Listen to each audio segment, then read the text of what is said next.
Mickaël Quiroga a des choses à vous dire, Anne-Sophie Pelletier.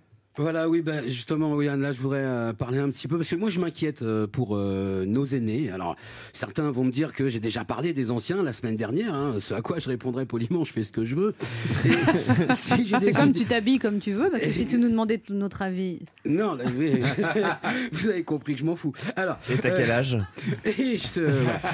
Donc, je vais essayer de faire ma chronique. Et donc, si j'ai décidé de vous en reparler, en tout cas, c'est à cause, ou plutôt grâce au livre d'Anne-Sophie Pelletier, qui, moi, m'a alarmé, hein, pour faire court. Dans les EHPAD, on ne respecte pas nos anciens, on sacrifie leur bien-être, vous le disiez, sur l'autel de la rentabilité. Parce qu'avec les anciens, il y a 3 domaines qui rapportent, ce sont les casinos, les EHPAD et les monte-escaliers. Alors, autant les monte-escaliers, il n'y a pas grand-chose à en dire, hein, à part que leur prix vous incite plutôt à vivre au rez-de-chaussée. Autant les EHPAD, il y a matière, hein, pas assez de personnel, donc pas assez de temps pour s'occuper de chacun. Un personnel qui, malgré parfois une envie de bien faire, passe moins de temps à faire la toilette d'un résident qu'une stripteaseuse pour exécuter un lap dance.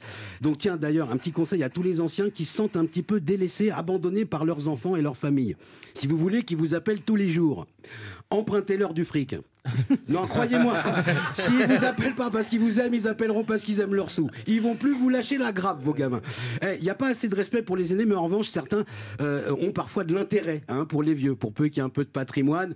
Non, moi je vous le dis, hein, les anciens ne sont pas dupes, hein, ils le savent si vous êtes là pour les sous. Cette manie que vous allez prendre rendez-vous chez le notaire à chaque canicule, ils le voient, ils sont pas dupes. Hein.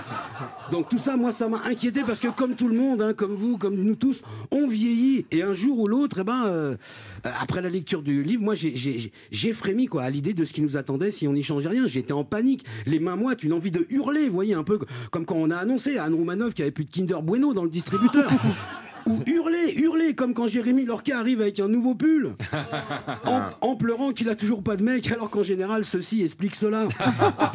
Les anciens, il y en a qui ne vont pas les voir parce qu'ils trouvent que c'est déprimant, parce que les vieux, ça parle que de maladie. Bon, parfois, c'est pas faux. Mais de quoi vous voulez qu'ils vous parlent? Du dernier album de M. Pokora, du dernier clash de Booba? Non, ils vous parlent de ce qu'ils connaissent, ou au pire de ce dont ils se rappellent. Voilà, on traite mal nos anciens, on les maltraite, en fait. Il y a un proverbe africain qui dit « Un vieux qui meurt, c'est comme une bibliothèque qui brûle ». Bon, l'inverse est vrai aussi, si le vieux a pas le temps de sortir. Mais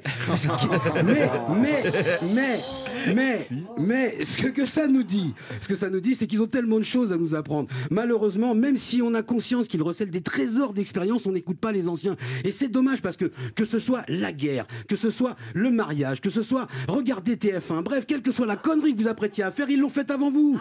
Donc, la plupart de nos parents ont essayé de faire en sorte que l'on vive bien. Alors, il serait peut-être temps de penser à leur rendre l'appareil. Alors, quand je dis l'appareil, c'est pas dentaire. Je veux dire la réciproque. Hein. Alors, donnons-leur la place qu'ils méritent. Écoutons-les, parce que si on l'avait fait, il y a longtemps qu'il y aurait sans doute moins de guerre, moins de misère, moins de cons. Et surtout, il y aurait sans doute plus aucun EHPAD à but lucratif.